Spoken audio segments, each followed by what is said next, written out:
So I'm audible, right? Sorry about the background, that is just a fan sound. Welcome to the last and final. Today we will be discussing some overall question from every part that we have went through, and we'll be discussing what are the portion till covered now, and we will be discussing some question from every part. Okay. So all the best for your exam. Uh, so uh, uh, as I always, I need to start with my introduction. So I am just saying.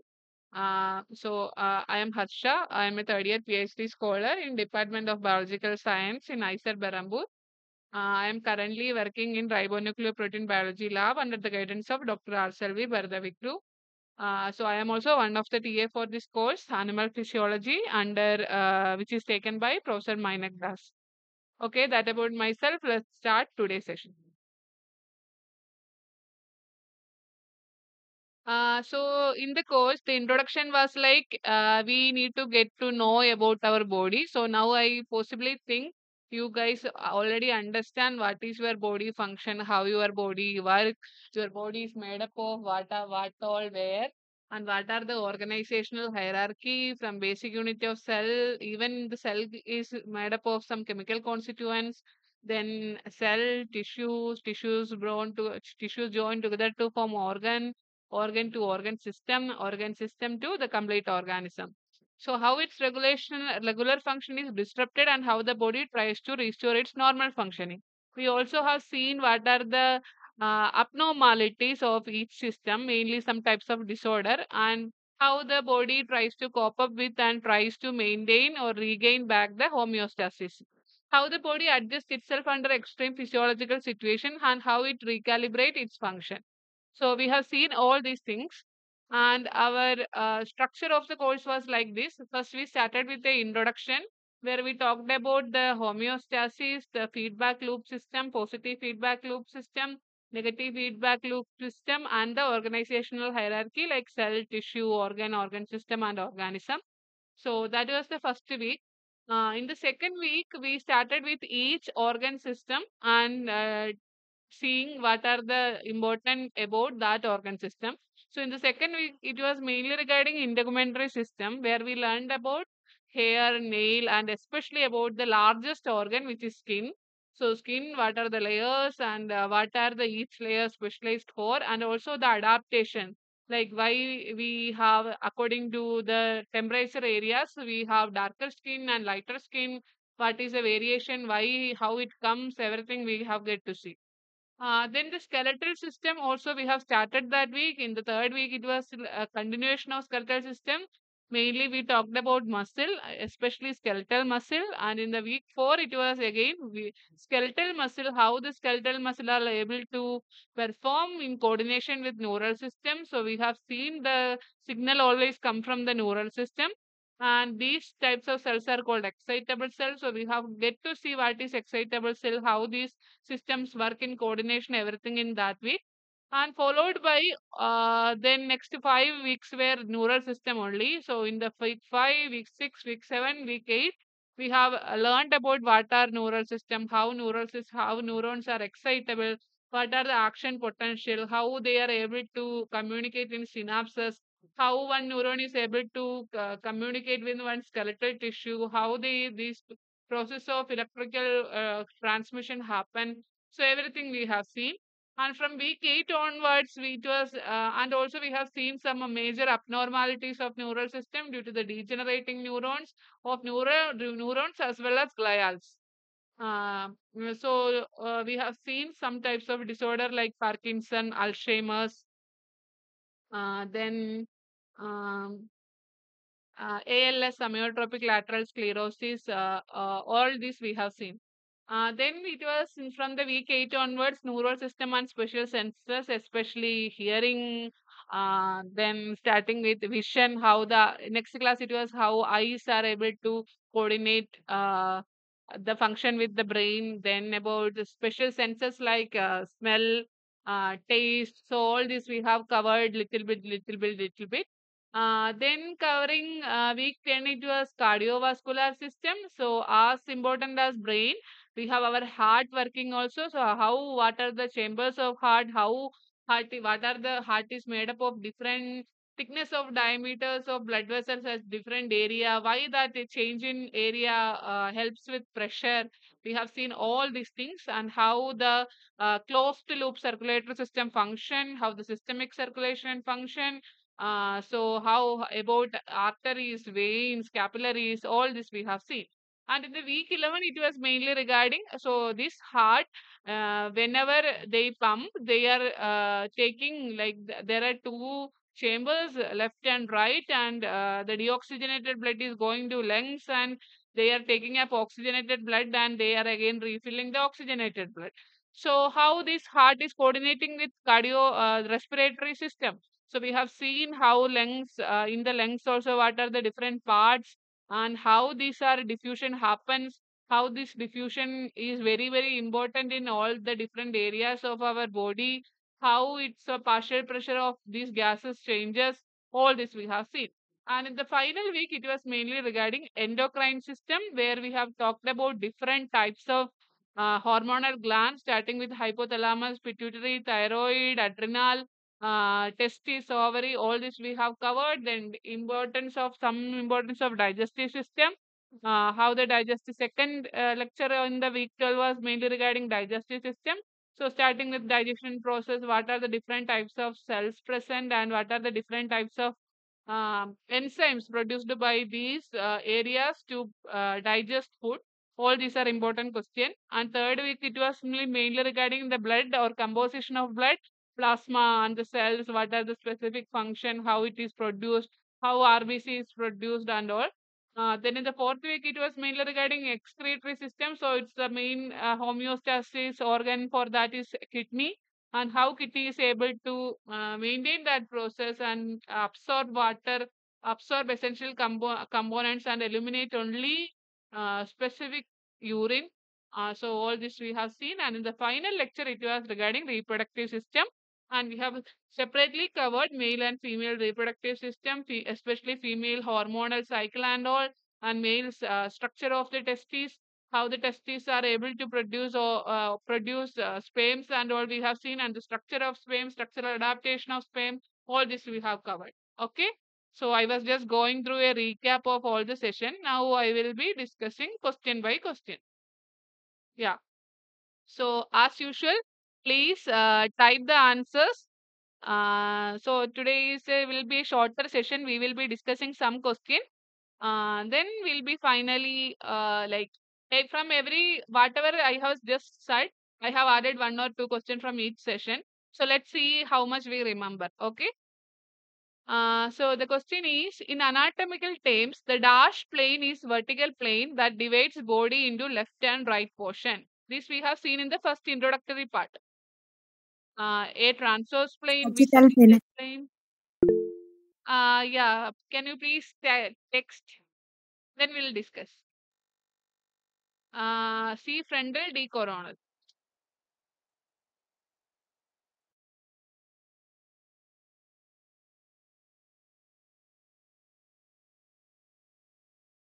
Only two people answered. Come on.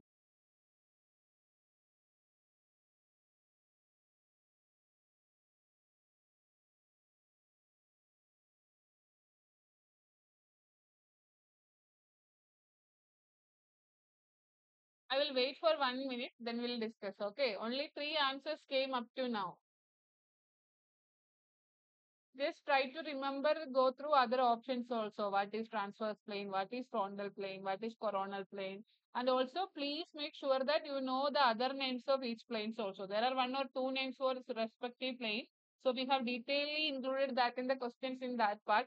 So just go through all the figures and all, you will understand what are the different names. So please make sure that you know the different names for each planes.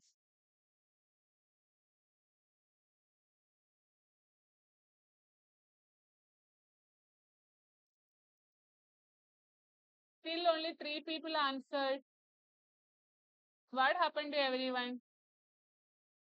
Vishwajit, Kamlesh, Mona Lisa, Lisa, then who all are there? Vishnu Priya, Achal, Jagriti, Rashmi, research development. Yes, do you have any question?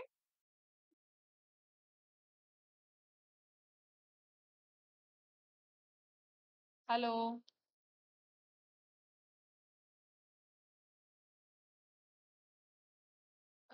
So I don't know the raised hand. Uh, No, ma'am. Actually, they want to check, but currently, oh, that's fine. Okay, then we'll go through the answers, right? Let me check. After calling names, only Jagrati replied. Come on, we can B start. answer होगा ना? Sorry. B इसका answer है क्या? You can please type the answer, then we'll discuss. I will be saying the answer right now. You are saying B. Okay, good. Let's see.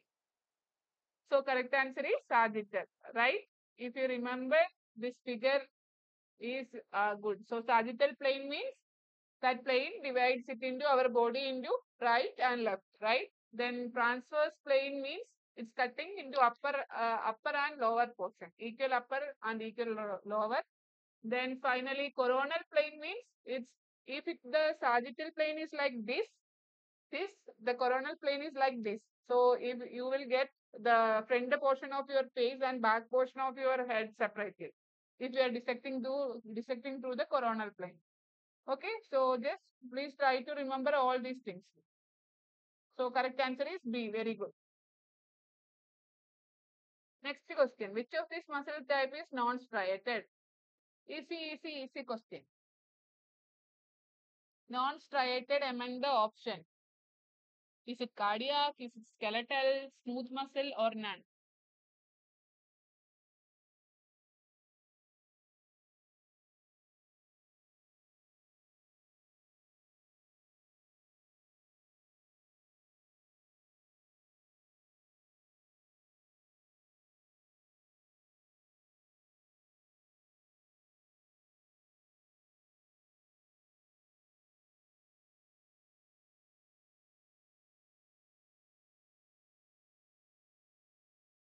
Speed up, speed up, speed up. How many answers? One, two, three, four people answered.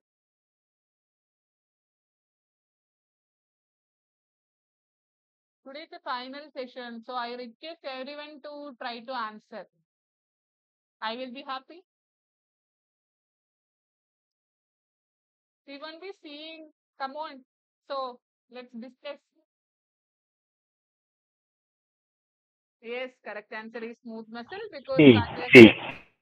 because cardiac muscle and skeletal muscle have some sort of striation in their body.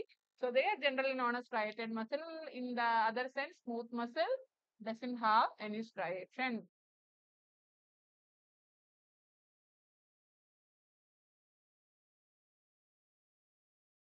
Why it has no striation? Because it has no sarcomeres. In the other case, skeletal muscle has the individual unit as sarcomeres. Due to the individual sarcomere, we feel it like there is some kind of striation. So in the other case, smooth muscle doesn't have that. That's why it is known as non-striated muscle. This is also a very simple question. I expect everyone to answer. Dendrites and axon are part of which cell type?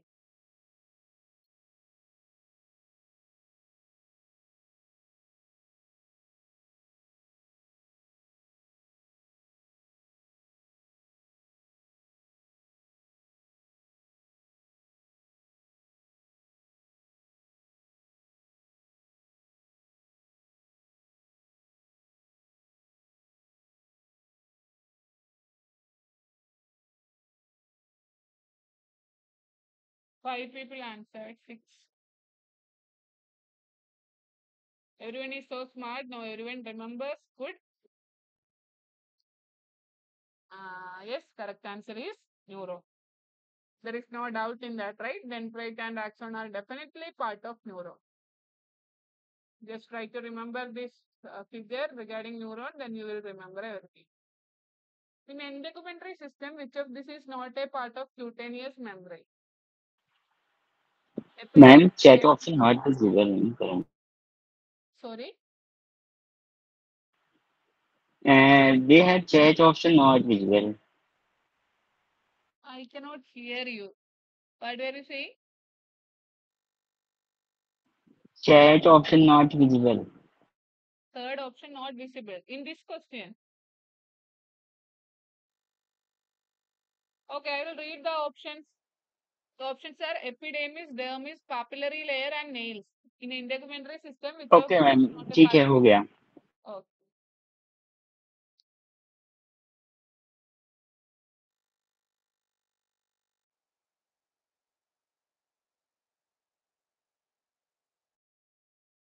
So let me check how many of you answered.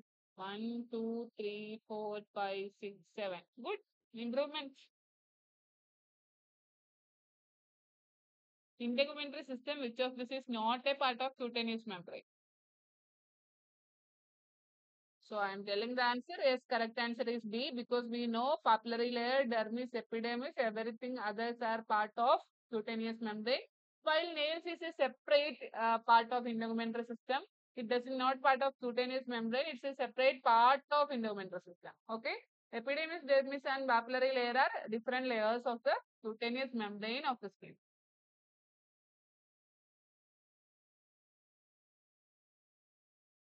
Variation in hair color is because of option A, light around us, option B, the food we eat, option C, the structural differences and variation in amount of melanin, all the above. Why we have different hair colors? Doesn't mean we are going to parlor and coloring the hair. Naturally, like if you are checking generally this India, we have almost a blackish type of hair color, and if you are going through Europe and all, we can see light brownish color. So depending on the areas, we can see generally different colors in hair according to area wise. If you're checking at the human beings, why so?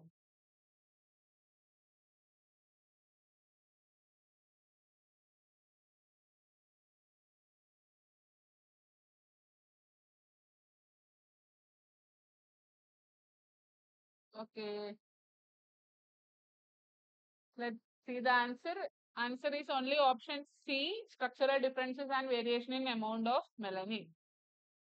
That's so even you can make it get confused by saying that different area, and also we think okay, why then the light is change, food we eat will change, but that doesn't affect our color of the hairs, right? Because only the structural, the main protein content, the structural difference and variation in amount of melanin is one of the reason for change in the skin color and also the hair color and all. Okay, so option C is the correct answer.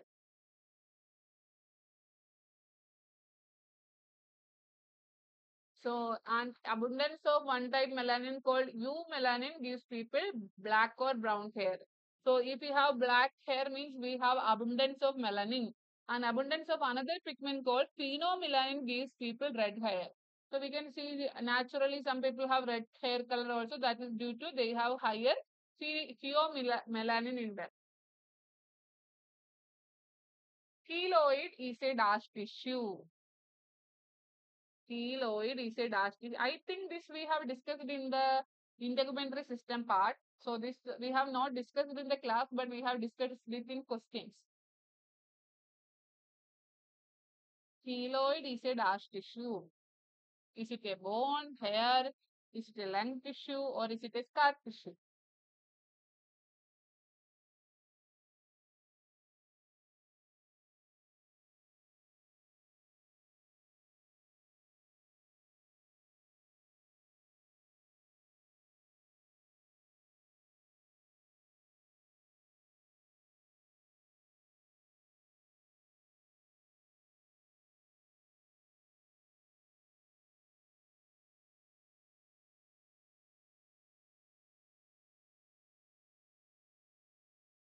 Correct answer is D only. Keloid is a scar tissue. Very good. You remember, I am also so happy.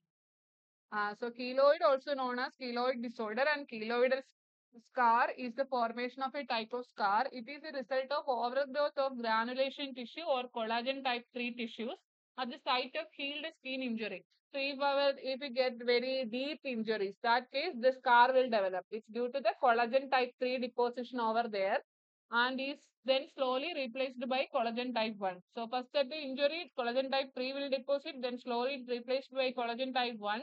So keloids are firm, rubbery lesions or shiny fibrous nodules and can vary from pink to the color of the person's skin or red to dark brown in color. So the scar tissue is also known as keloid tissue. Next question. C cells of thyroid glands secrete. There are different types of cells in thyroid glands also. This we have not discussed, but let's see. You know thyroid gland and what are the hormone released from thyroid gland. The question is only C cells of thyroid gland secrete what?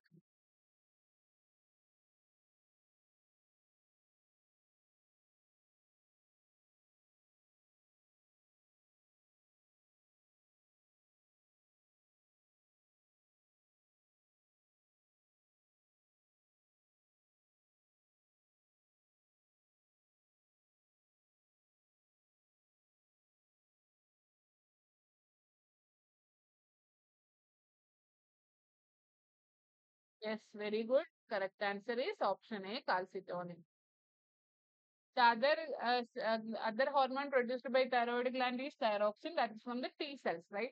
So thyroid C cells is to secrete calcitonin and to lesser degree smaller quantities of several neuroendocrine peptides such as not only calcitonin, it also can release somatostatin, calcitonin gene related peptides CGPR and serotonin. A very lesser amount, all this can be secreted from the C cells.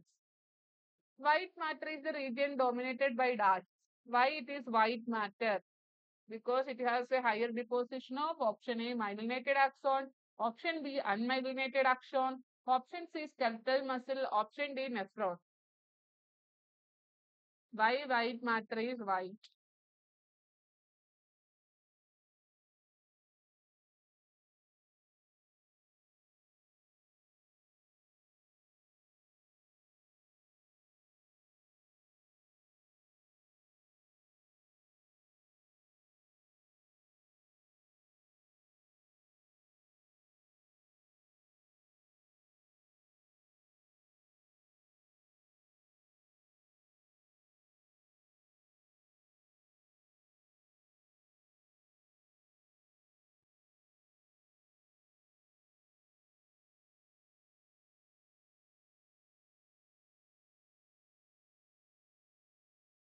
So let's see the answer. White matter is found in the deeper tissue of brain. It contains nerve fibers, axon, which are extension of nerve cells. Many of these nerve fibers are surrounded by a type of sheath or covering called myelin. So if myelin is there, that is known as myelinated axon, and myelinated axon is there, it will give that area. It looks like, since there is myelin deposition, it looks like white color. So generally that we call that area as white matter. Okay. So myelin is the one pigment that gives white matter its color. So correct answer is option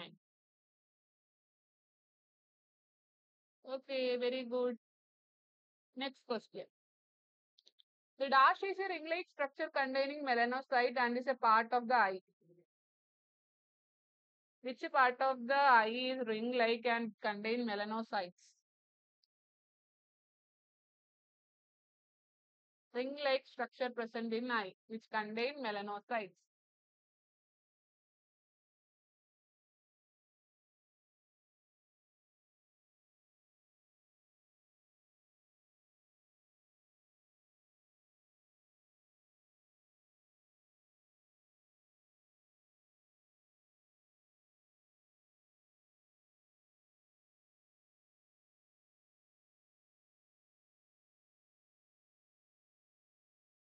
Okay, let us see the answer. Correct answer is option C, iris. So iris has melanocytes as well as it's a ring-like structure. And these melanocytes cells makes a pigment called melanin, and the amount of melanin in the iris is what gives eye its color. So some people have the darker, and some has brown, even some has blues, green, right? Is depending on the variation in melanin present in the iris. So correct answer is option C. Very good. Plasma membrane is a dash. A sulfated monolayer, B phospholipid bilayer. Option C rigid structure. Option D red colored structure. Plasma membrane is a dash.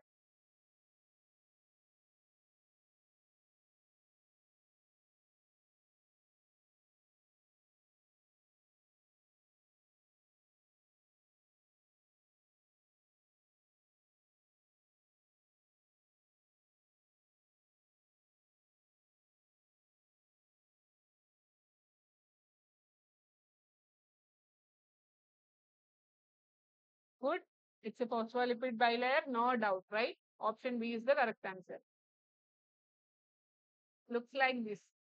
It's a phospholipid bilayer, hydrophobic head, hydrophilic tail, and there are some protein in between present. Some lipid composed phospholipid bilayer is like some different types of protein can be seen across these layers also. So plasma membrane is definitely a phospholipid bilayer. Erythropoietin is majorly synthesized in. This we have discussed in the last week only. Where is erythropoietin synthesized?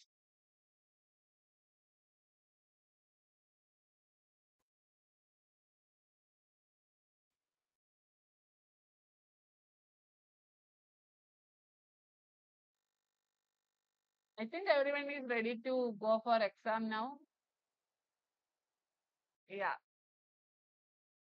So everyone is saying kidney is the place where erythropoietin is synthesized. There's right answer. Kidney is the place where erythropoietin is naturally produced by the peritubular cells of the kidney. Okay, which will lead to the RBC production. Next question. Progesterone level reach its maximum dash and estrogen level reach its maximum during dash.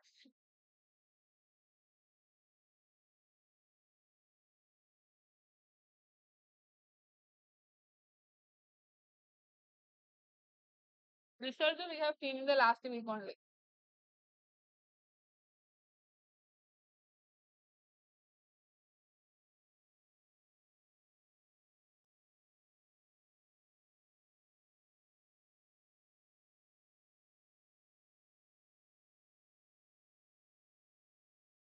Everyone, thank you.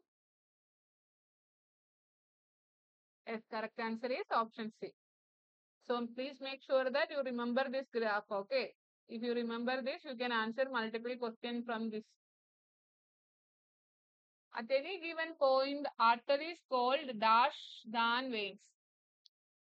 This also we discussed in last and last before that last class.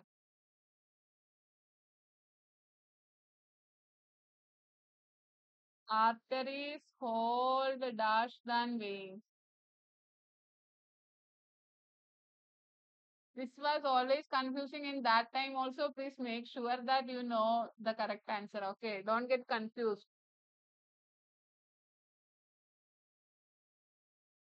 Confusion is it less or more blood? Definitely. Okay, let us see the correct answer.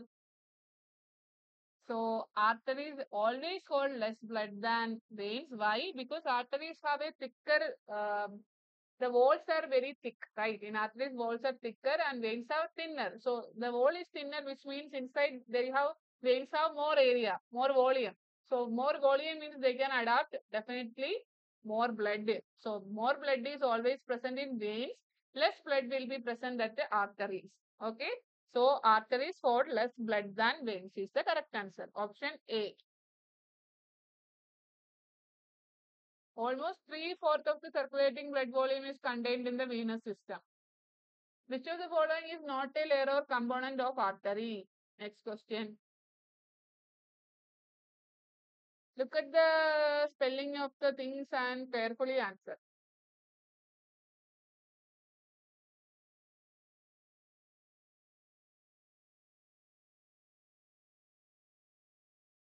This was also a confusing question that time.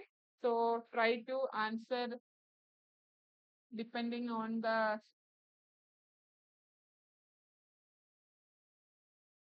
So these confusing questions are still confusing questions.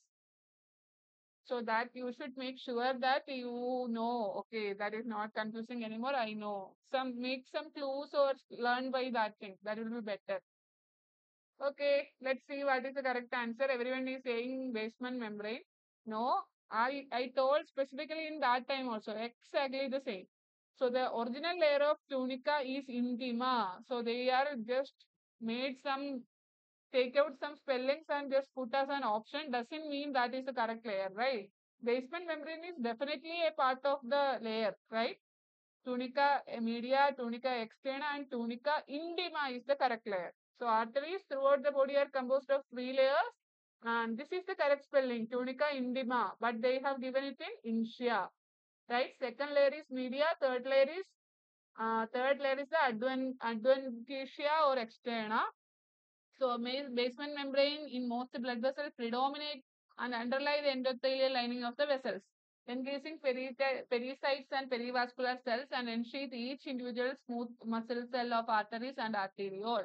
So the not a part was option A because the spelling is wrong. It's not correct. So please make sure that don't get confused. Okay. Correct answer was option A. Blood clotting is an example of dash feedback. Blood clotting is what type of feedback? That also we discussed. When we learned about blood clotting, again we said this answer.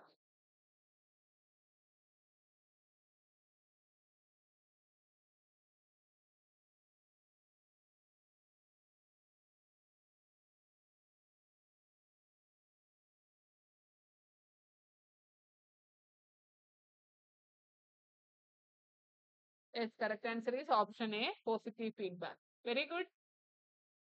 Try to remember whatever if it's due to its effect, if the result is getting more and more increase, that proportion is directly proportional, right? So directly proportional correlation in the effector and feedback system, that will be positive. And if it is opposite, something come and as a result it's getting stopped, that is negative. So most of the endocrine system work on negative feedback system, but blood clotting and our oxytocin during the birth contraction, everything is based on the positive feedback. Correct answer is option A. Okay. Next question. Regulating blood glucose level is a dash feedback. I said endocrine system as an example, so you can say this for some type of thing.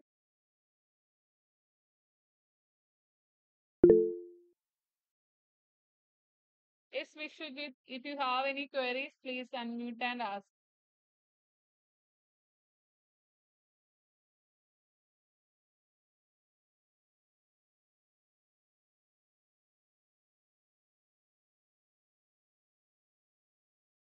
Correct answer is obviously negative.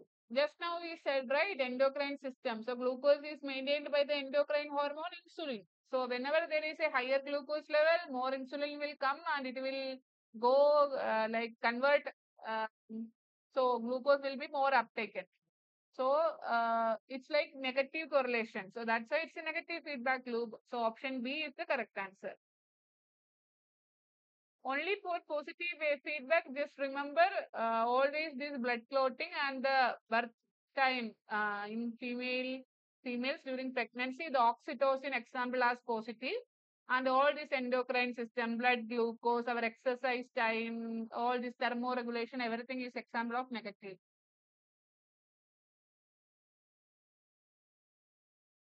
Dash begins slightly before ventricular systole. This also try to remember that graph.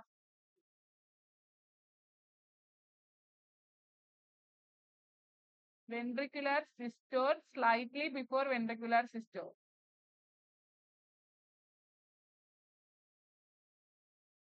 Again, it's a tricky question, so answer carefully. So I made sure that I put more confusing questions. Again, to not to make you confused. Again, to make sure that you got the base correct.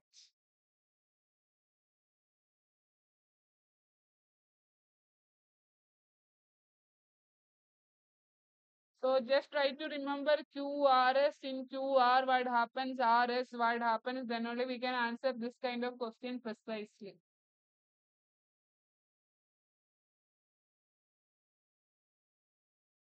Uh, okay. Is everyone has that problem? Previous question is still coming. Okay, I will read out the option. If I think it's some network issue. Okay. So dash begins slightly before ventricular systole. Option A P wave, option B QRS wave, option C R wave, option D T wave. Just try to refresh. I think it will be fine.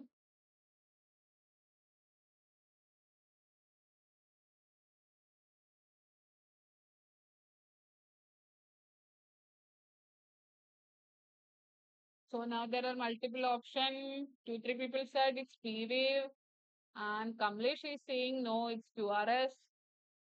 Only three people answered.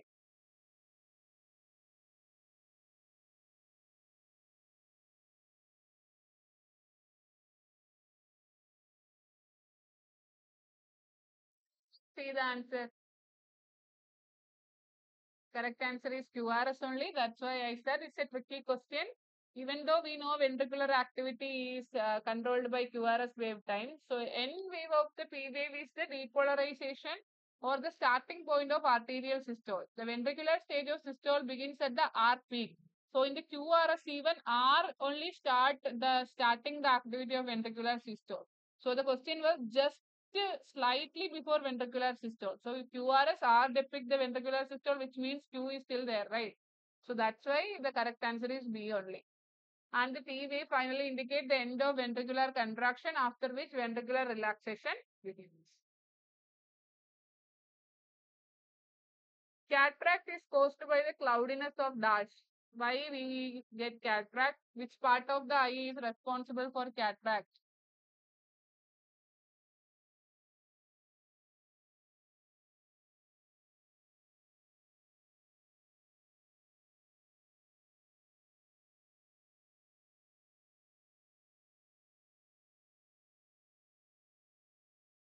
Only three people answered. Why it's again? Everyone loses the energy or what?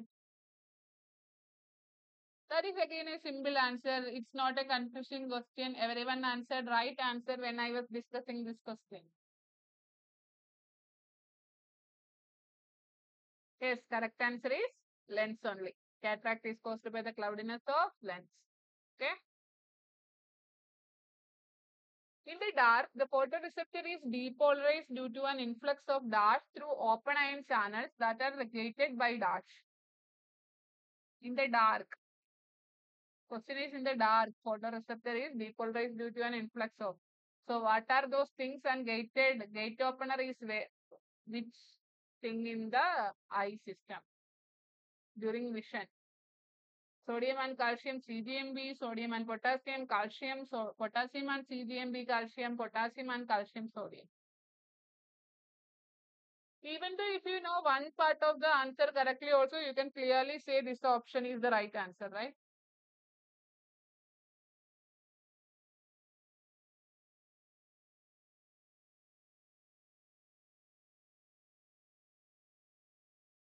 Very good.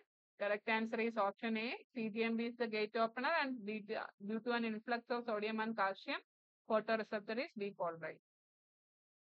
Okay. The reflex arc involving in the presence of one or more interneuron is called. This also we have seen. Monosynaptic reflex, bisynaptic reflex, polysynaptic reflex, reflex. One or more interneuron is there, okay?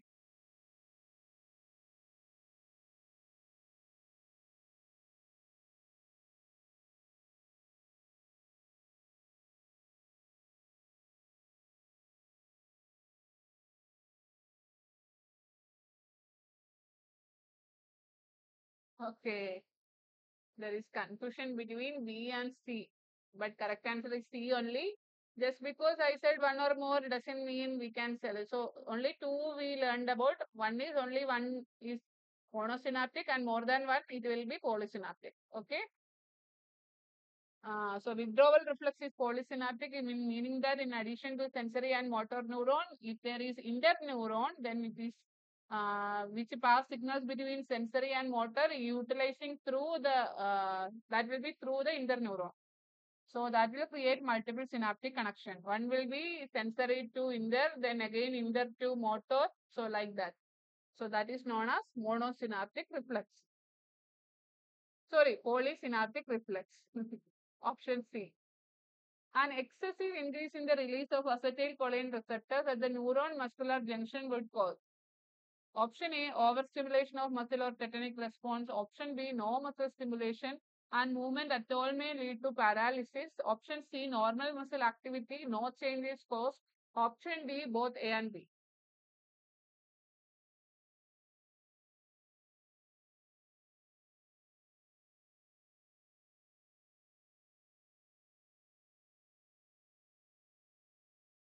Excessive increase in release of acetylcholine.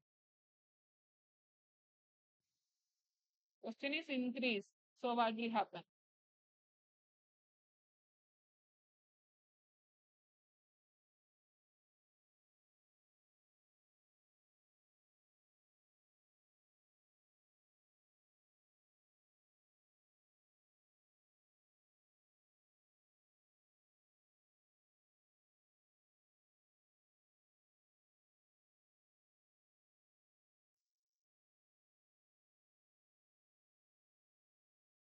Yeah. So everyone is saying overstimulation.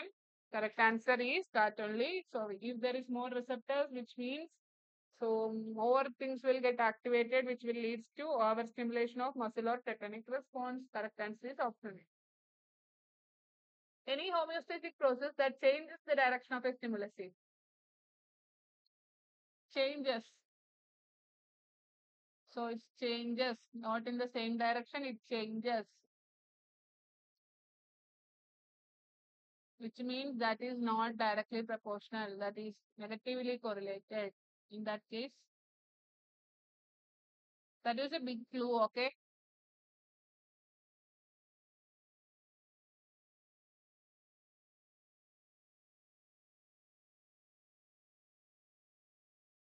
Yes, changes the direction of stimulus is negative feedback loop. If it is in the, so it's B only. That is my mistake.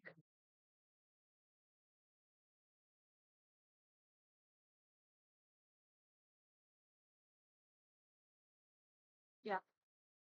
So any homeostatic process that change the direction of stimulus is negative feedback loop. It may either increase or decrease the stimulus, but the stimulus is not allowed to continue as it did before the receptor sensed it. In other words, if a level is too high, for example, glucose, if glucose is too high, body does something to bring it down. That is the insulin, right? Insulin comes and get it down, which means that is changing the direction, right? And conversely, if a level is too low, suppose glucose is too low, then the another hormone will come and glucagon will come and generate the glucose synthesis, right? So it's based on if it's changing the direction, which means that is negative feedback loop. Dash are the structures made of calcium carbonate in air that sends gravity, tilt, and acceleration. Option A, hair cell. Option B, scale. Option C, bone. Option D, auto. What is the correct answer? Structure that made of calcium carbonate.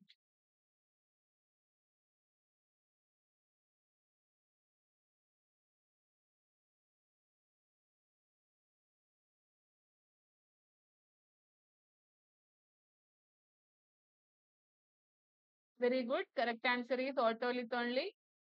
We remember otolith is also known as staconium or autoconium or statolith. Is a calcium carbonate structure in the saccule or utricle of the inner ear. So it's what is the function? The saccule and utricle in turn together make the otolith organ. These organs are what allows an organism, including human, to perceive linear acceleration both horizontally and vertically. They have been identified in both extinct and extant vertebrates.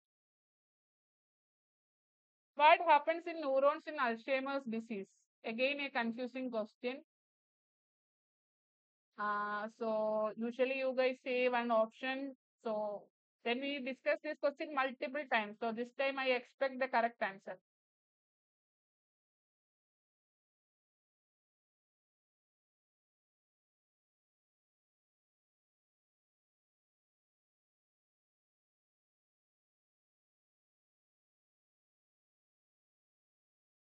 Yes, this is the confusion I was saying, confusion between V and D. But we know, right? It is the processes starts in die first. So correct option is option D. Not cell bodies, processes are the first one to die off. Okay. Why? Because the buildup of the protein like tau and beta aggregate causes the process to die off first. Appendages that connect bone to bone are called. Simple question. Bone to bone.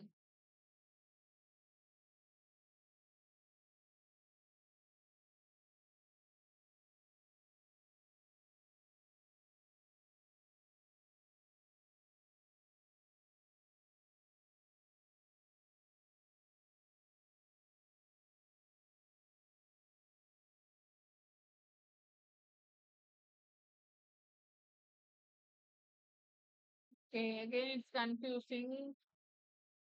So please don't confuse between ligament and tendon. Tendon is the one connecting with. So ligament is the one that connecting bone to bone, and tendon is the one that connecting to muscle to bone. Okay. Whenever there is a muscle, skeletal muscle to skeletal bone, there will be a tendon. But if it's a bone to bone, then it is ligament.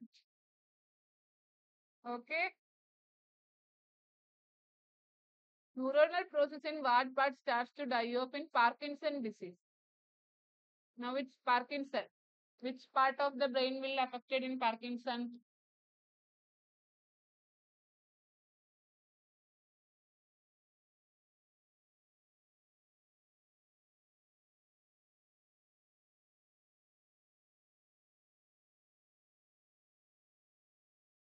Good. Correct answer is substantia nigra only. Right. If it was Alzheimer's, it would have been. If it would have been Alzheimer's, then what was the part?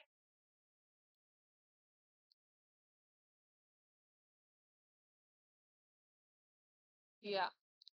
A someone is saying, okay.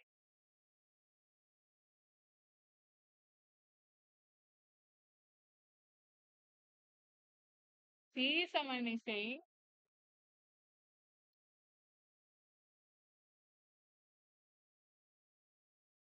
please try to remember amygdala is the emotional center. Memory part is in Alzheimer's, we know the person will eventually get loss of memory, right? So that will be due to first it is affecting in the part in hippocampus.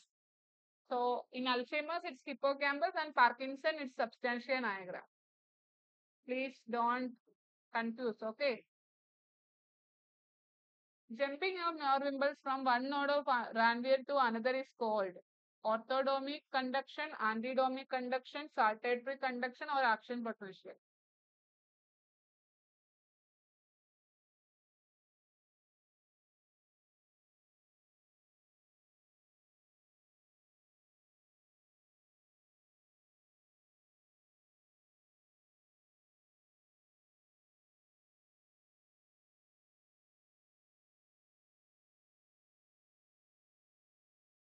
So correct answer is option C, saltatory conduction.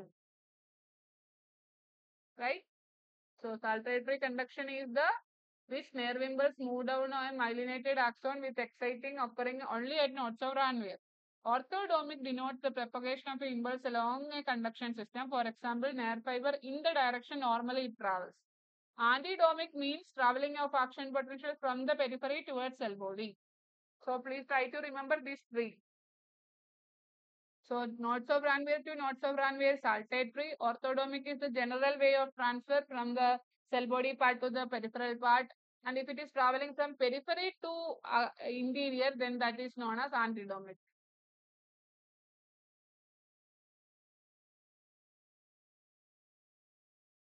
Next question. The signal travels within the neuron is dash and between the neuron is dash.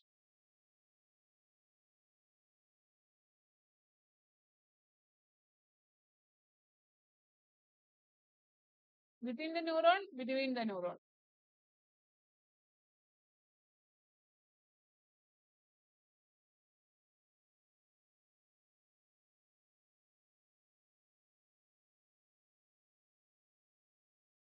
Yes, correct answer is option B only. Within the neuron is electrical. Since that between the neuron there is no, there is a gap and gap. So there is a synapse, and in the synapse we know there is it's due to the chemicals called, what is mediating that chemical transmission across the neurons? What are the things called as?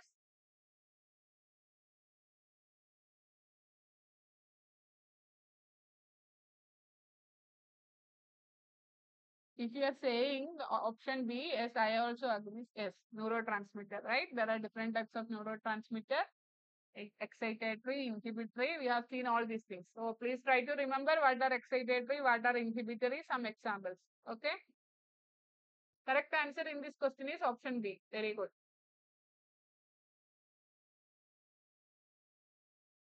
So we know this answer, right? I'm not more discussing.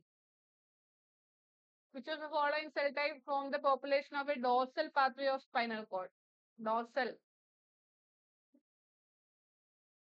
So this also have multiple names, dorsal pathway, some other names they will give, afferent or afferent, motor pathway. So please correlate what are which and please don't confuse between different terms. Here this is a part of dorsal pathway. What neuron is part of dorsal pathway?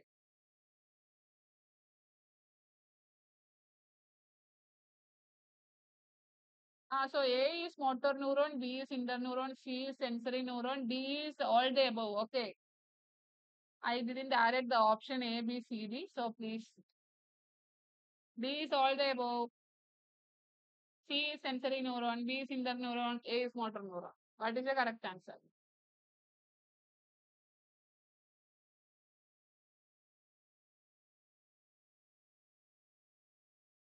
Why it's a simple question?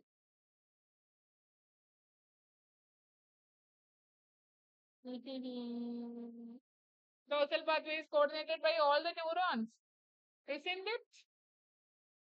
Correct answer is sensory neuron only. Please try to remember this. So afferent pathway or dorsal pathway is the same name. So afferent pathway or dorsal pathway is this blue thing. So blue thing is coordinated by sensory neuron, and the efferent pathway is the red one is coordinated by motor neuron. Sensory neuron is taking information to the central nervous system. Motor neuron is taking back the information from the central nervous system to the organs, right? So sensory neuron is the part of afferent pathway or as well as dorsal pathway. Okay, correct option is C. AMBA is a dash receptor. AMBA. AMBA is what?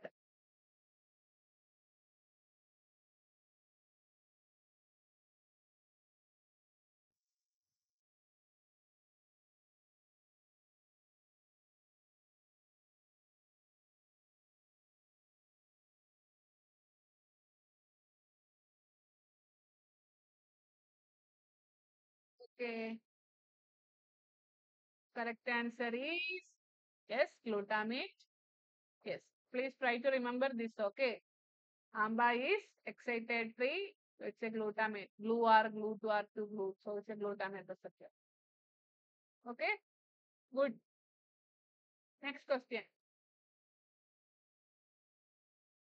Which motor neuron innervate extrafusal fibers? This is also there is a figure, so please try to remember that figure. Extrafusal fibers, which motor neuron?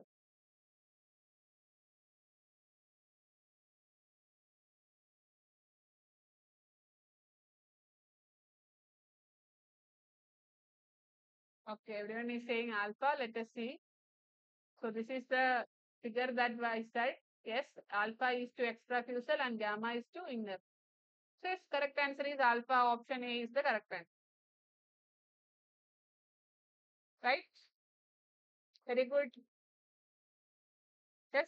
So thank you so much. Our question and discussion for today is over. So all the best for the exams. Okay. There will be subjective type of questions also. So be prepared for all the type of questions. There won't be just multiple choice question because you are going to a center and writing it. I think there are multiple choice and different types of answers. So be ready. Okay. All the best. That I am not sure of any negative marking. I don't know actually. So you can mail to the actually that animal physiology, the wherever the link comes from, there you can ask. They will reply to you. Okay. Sorry, I don't. Yes, Surajit. There will be subjective also. According to me, I think there is both objective and subjective type question you can expect. Ma'am, uh, in assignment, one question is given. Red blood cells formation is orchestrated by following enzymes. Options are acetyl cholinesterase, lipoxygenase, alcohol dehydrogenase, or gyrase. But option is Lipoxy. actually correct answer is how actually erythropoietin is a crucial Yes, yes, hormone. We know erythropoietin that, is but but because erythropoietin was not in the option, right? okay, okay. Erythropoietin is not in the option, so we need to find out what is the next one. So in that case, among the all the option, what is the closest that you need to take? In that's why lipoxy-oxygenase is the right one.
Hello, sorry, I lost my connection.